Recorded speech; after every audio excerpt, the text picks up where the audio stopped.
પામે છે કે ભાઈ ખોટું છોડો અને સારું કરો. શું કે છે અત્યારે આ બધા ધર્મો શું કે છે? ખોટા કામ છોડી દો અને સારા કામ કરો. શું ભગવાનને પૂછવામાં આવે છે કે ભાઈ તમારે તો કોણ આવી શકે, સારો કર્મ વાળો કે ખોટો કર્મ વાળો? મારે તો બેવ ના આવી શકે કે છે. સારો કર્મ વાળાને છે એને પુણ્યનું ફળ મળે છે, એને સુખનું ફળ મળે છે, અને ખરાબ વાળાને દુઃખનું ફળ મળે છે. બંને અહંકારી છે કે છે. શું કે છે? મારે તો આ નિરહંકારી નું કામ છે. એ વાત આપને સમજાઈ? પેલો સારો કરતો એને પુણ્ય બંધાય, ભૌતિક સુખો મળ્યા કરે. એટલે આ બધા આપણા ધર્મો છે એ ખોટા નથી. એ સ્ટેન્ડર્ડ ની ખાસ જરૂર છે. આ સ્ટેન્ડર્ડ ની જરૂર જ નથી. આ તો કોક ફેરો ઉભું થાય છે. આવું હોતું જ નથી. આ આઉટ ઓફ સ્ટેન્ડર્ડ છે વસ્તુ. એટલે આને કોઈ સ્ટેન્ડર્ડ જ ના હોય. આ તો છેલ્લી વાત છે. જેને છેલ્લે સ્ટેશને જવાની ઈચ્છા થાય અને જેને કઈ એવા જોગ બેસી જાય તેને કામની છે. જેની ચિંતા પસંદ ના આવતી હોય, ચિંતા સહન થતી ના હોય, સંસાર સહન થતો ના હોય, લક્ષ્મી હોય છતાં લક્ષ્મી પણ દુઃખદાયી લાગતી હોય, લક્ષ્મી દુઃખદાયી લાગતી હોય, સંસાર દુઃખદાયી લાગતો હોય, એટલી બધી જાગૃતિ જેને ઉત્પન્ન થયેલી હોય તેને માટે આ વાત કામની છે. સંસારમાં બેઠા સમાધિ રહે ખરી? સંસારમાં રહેવા છતાં ઉપાધિમાં પડ્યા, સંસારમાં બેઠા કઈથી રે ઉપાધિમાં પડ્યા હોય. નિર્વિકલ્પ. હવે એ ભાઈ છે તે સંસારમાં રહે છે ને તો એ નિર્વિકલ્પ છે. શું છે? નિર્વિકલ્પ છે. વિકલ્પ શાને કહેવાય? સંકલ્પ નો વિકલ્પ. હું અંબુભાઈ છું એ વિકલ્પ, એક ફર્સ્ટ વિકલ્પ. હું પટેલ છું, અમીન છું એ સેકન્ડ વિકલ્પ. હું 55 વર્ષનો છું, 50 વર્ષનો થર્ડ વિકલ્પ. હું આ બાઈ નો ધણી છું ચોથો વિકલ્પ. આ છોકરાનો ફાધર છું પાંચમો વિકલ્પ. એવા કેટલા વિકલ્પ છે? હા, હવે આ વિકલ્પ ને સમજણ પાડીએ. હવે સંકલ્પ એટલે શું? ટકા ચશ્મા મારા છે, આ ખમીસ મારું છે, આ મારું છે, આ છોકરો મારો છે, આ છોડી મારી છે, એ બધા સંકલ્પ કહેવાય. સમજે ને? આ જે સંકલ્પ વિકલ્પ મારું અને હું પણ ગયું એનું નામ નિર્વિકલ્પ કહેવાય. ત્યારે સંસારમાં રહેવા છતાં મારો પણ રહેતું નથી. હા, નથી રહેતું એમ. હવે આવું ટેસ્ટેડ થાય તો જ કામનું. જો એક મિનિટ પણ બગડવી ના જોઈએ. ચિંતા કરવાના જગ્યામાં નિશ્ચિંત રહી શકે તે એનું નામ વિજ્ઞાન કહેવાય. જો અને આપણા લોકો તો ઈઝી ચેર ઉપર બેસે છે અને અનઈઝી દેખાય છે. કેવા દેખાય છે? તમે જોયેલું? ઈઝી ચેર પર બેઠેલા અનઈઝી દેખાયેલા. એનું નામ ખુરશીનું નામ ઈઝી ચેર અને પોતે અનઈઝી દેખાતો હોય.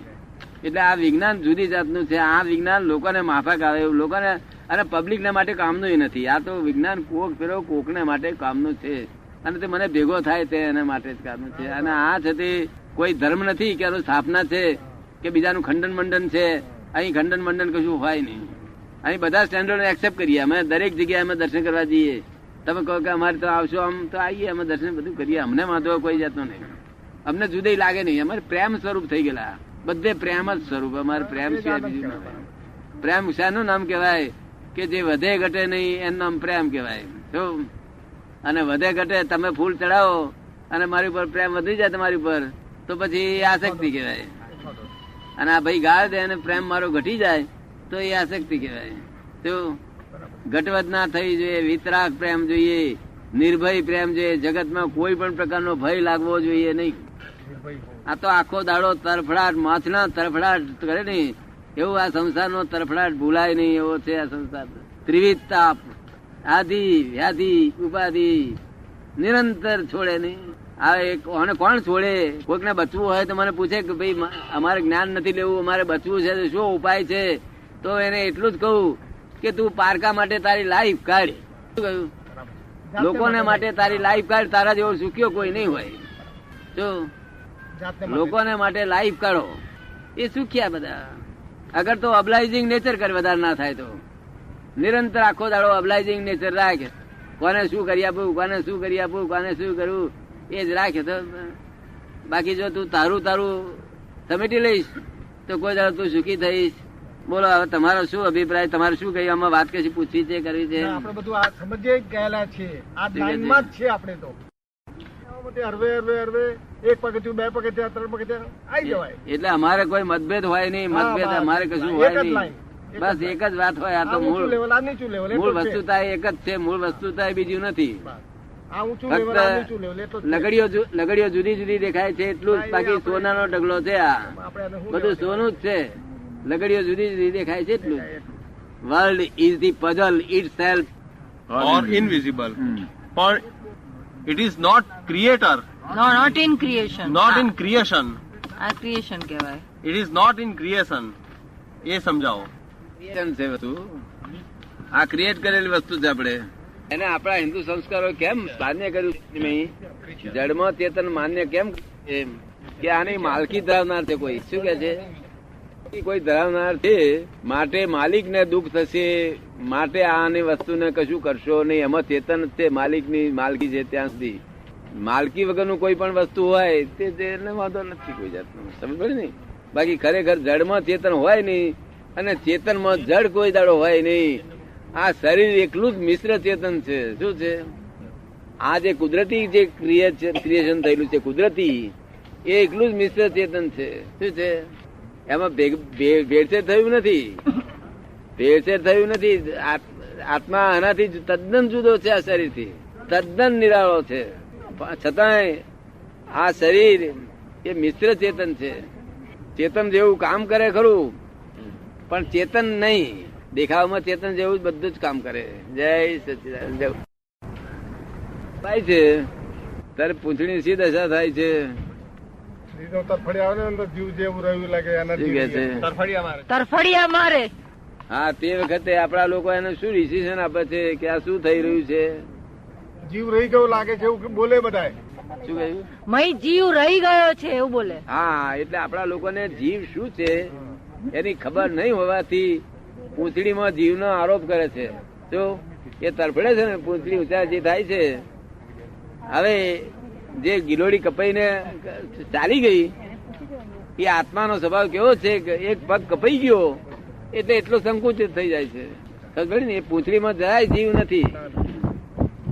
એ જીવ એમાં નથી. એ બીજી વસ્તુ છે પૂંછડીમાં. બીજી વસ્તુ જીવ સિવાયની બીજી વસ્તુ છે. એમાં મિશ્ર ચેતન છે. શું છે? જેને નિશ્ચેતન ચેતન હું કઉ છું. નિશ્ચેતન ચેતન ભાગ જેને તમે કહો છો કે જેની અભિવ્યક્તિ જગતમાં બધે દેખાય છે, હા, તે નિશ્ચેતન ચેતન એમ માને છે કે ચેતનને અમે સમજી શકીશું, પકડી શકીશું, બુદ્ધિના ક્ષેત્રમાં લાવી શકીશું. આ એમનો દાવો કેટલે અંશે સાચો પડે? શું કે છે? એ સાચું છે. એના સિવાય બીજું સાધન શું છે? એના સિવાય બીજું સાધન નથી. આની મેં મિશ્ર ચેતન ભલે હોય પણ મેં ઇગોઇઝમ છે. શું છે? ઇગોઇઝમ. એ મિશ્ર ચેતન એટલું કામ કરતું નથી. ઇગોઇઝમ કામ કરી રહ્યું છે. ઇગોઇઝમ છે તો પામશે. આપ સમજ ગયા ને? નહીં તો મિશ્ર ચેતન નથી, ના પમાય. શું? પણ ઇગોઇઝમ છે એટલે હું જગતમાં અસ્તિત્વનું ભાન આખા જીવ માત્ર છે. અંબુભાઈ, અસ્તિત્વનું હું છું એવું ભાન જીવ માત્ર છે, પણ વસ્તુત્વનું ભાન નથી કે હું શું છું એ ભાન નથી.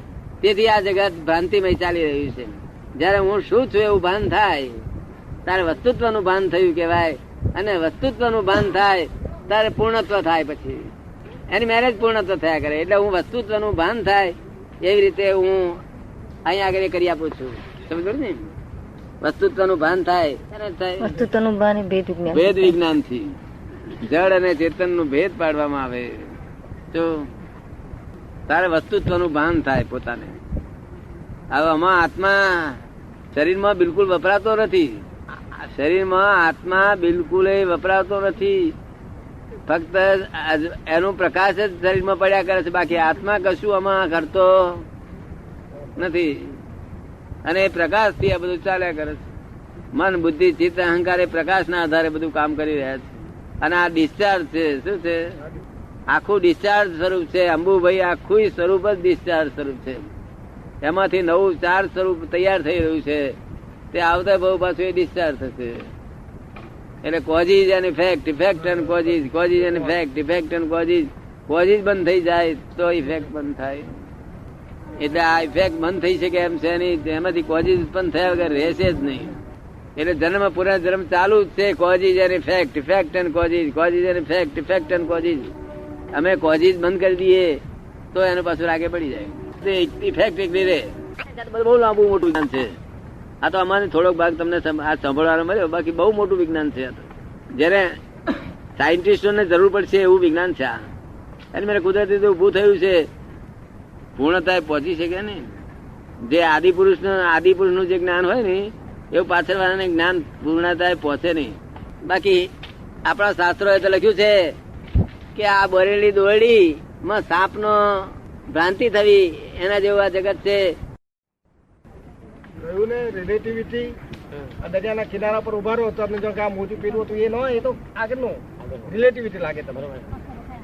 એ તમને રિલેટિવ લાગે આ મારું આવ્યું એ કઈ તમારું હતું? You are Ambubhai. લાઈને જે કાંઈ પછી વાત જ નહીં ને. આ પ્રત્યક્ષ બોર્ડ, આ બોર્ડ બોર્ડ અંબુભાઈ પાછું. By the world is the puzzle itself. There are two viewpoints to solve this puzzle. One relative viewpoint, one real viewpoint. પક્ષપાત અહીં હોય ને, અહીં જૈન વૈષ્ણવ કોઈ જગ્યાએ પક્ષપાત કે અહીં આગળ એટલે આપણો જ નથી ત્યાં શું છે? એટલે અહીં દરેક માણસ સાંભળવા આવે, દરેક માણસ સાંભળવા આવે ત્યારે જુદાઈ ના લાગે અહીં કે આ જૈન ની વાણી છે કે આ તો વૈષ્ણવ વાણી છે કે આમ તેમ. અહીં જુદાઈ ના, અહીં મતભેદ ના પાળ્યો ના હોય. અહીં તો ખુલ્લું પોતે પોતાનું જ છે આ તો બધું. અને મને જગત આખું મારું પોતાનું સ્વરૂપ છે એવું લાગે. હું જ છું, હું તું હી નહીં. શું લાગે? હું જ્ઞાન છે તે જે શુષ્ક જ્ઞાન છે ને એને ફળ ના આવે. અને જે સાચું જ્ઞાન છે ક્રિયાકારી હોય તે તારે તને કેવું આ જ્ઞાન તને યાદ કરાવે છે બધું. હાજર થઈ જાય છે. પોતાને યાદ ના કરવું પડે, જ્ઞાન જ યાદ કરે.